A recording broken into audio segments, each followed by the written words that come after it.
Rwanda's economy was badly affected by the massive genocide of 1994.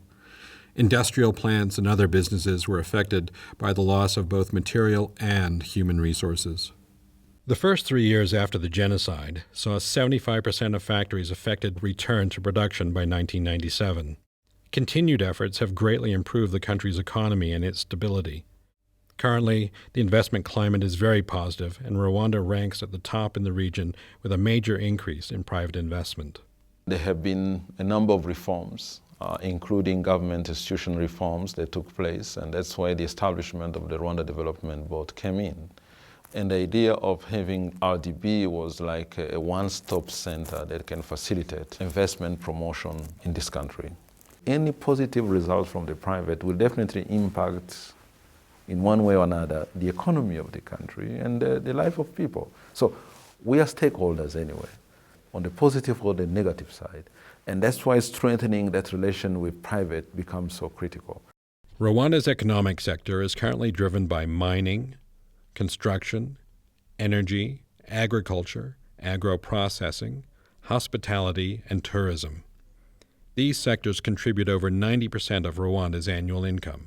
Rwanda is constantly looking for partners with experience to accelerate the growth in these sectors.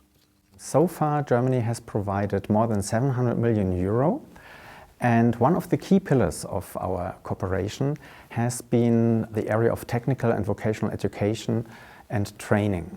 Germany has a comparative advantage in this area due to the fact that we have a dual system in Germany of in-company training, which has proven to be the backbone of a strong German economy.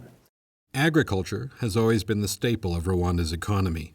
With the push towards adding value, agro-processing is increasing the number of people making a living from farm produce. This has seen a significant expansion of the private sector as employers in Rwanda.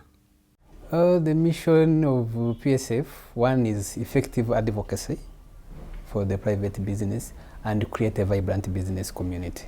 In terms of taxes, reducing the taxes, in terms of removing any trade barriers, NTBs, in terms of advocating for markets, open up the markets, privatize some of the public sectors to the private sector. As the private sector grows, the need for space to live and work is driving the construction sector quickly, with a constant need for professional and accessible labor as more investors choose Rwanda. New technology is continuously being employed to encourage efficiency and sustainability. This rapidly developing market has attracted investors who have picked Rwanda as their base of operations in Africa. It's a very good investment climate here. We get a lot of support from the government.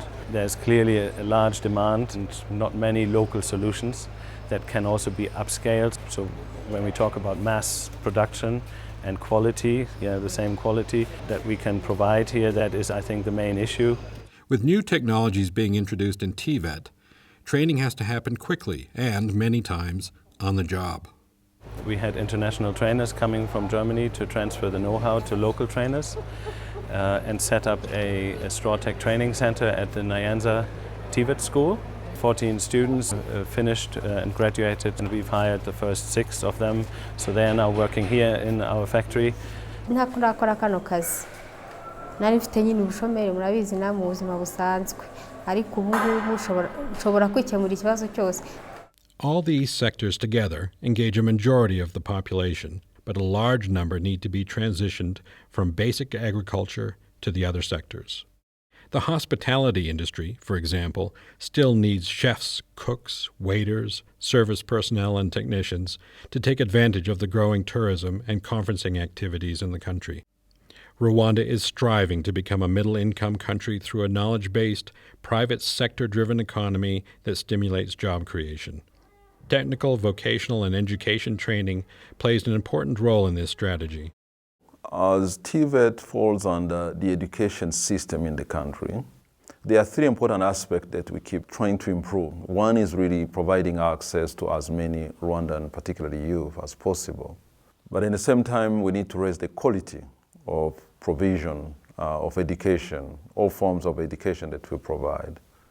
And lastly, we need to make sure that whatever training we provide meets specific demand in the labor market. Rwanda has made great strides in enlarging the base of TVET. So many schools have been established in the last years, and what we see is that the number of students, as far as I know, has tripled within the last years. That is enormous. But this is still not enough. So we assist Rwanda in maintaining schools, in enlarging schools, and in equipping these schools. Currently, there are over 350 TVET schools in Rwanda, with the latest numbers showing enrollment of over 80,000 in 2013, up from approximately 50,000 in 2010. Most of these students are in technical secondary schools. A higher number of female students are also being recorded, and over 70,000 students have graduated from TVET since 2011. A tracer survey is being carried out to see how many have gone on to become self-employed. TVET providers increase annually, with private providers covering more than 50% of the training centers. In the beginning, when we started, we get excellent advice from WDA how to start the school, but the challenge was how to put it in practice, how to link the training as close as possible to the market needs, to the needs around. And what we try to do is to always look into the field, what is needed outside of the school at the moment, but also what could be needed in the future. Rwanda's National Employment Program, which aims to create 200,000 off-farm jobs each year, has also started empowering many youth with employable skills. It is important that you have a strategy in place. Productivity and youth employment, rural transformation, economic transformation, and good governance in this perspective. Competency-based training being promoted by the Workforce Development Authority has enabled TVET students to develop projects that answer some of the problems affecting local communities. What I have learned here, I'm able to put it into practice, even here, even outside. After finishing my studies, I may start with employer. After getting the capital, I may run my own small business. Creating a market-driven economy that is led by the private sector is also among the new initiatives being promoted by the Ministry of Education through industrial-based training, or IBT. Abana bagomba kujyana n'iyo technology y'ubu ngubu. So, bikeneye investissement, bikeneye equipment zijyanye na technology y'ubu ngubu. So nibyo dushaka ko abana bubu bamenye ibyo bintu. Ngubu yo ubwenge iyi ni moteri. Wiga ubona ibice byayo neza, ukabona ukuntu ikora, niba ari ugukora kureviza moteri ukabona ukuntu bayireviza, ukabona n'ukuntu bayisubizamo.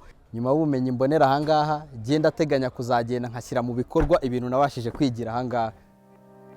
As the Rwandan economy continues to grow, key to moving forward is raising the quality and relevance of workforce development. Engaging with the private sector to increase in-company, demand-driven training yields both thriving businesses and skills that are so crucial to this growth. We invite you to join us in exploring the possibilities.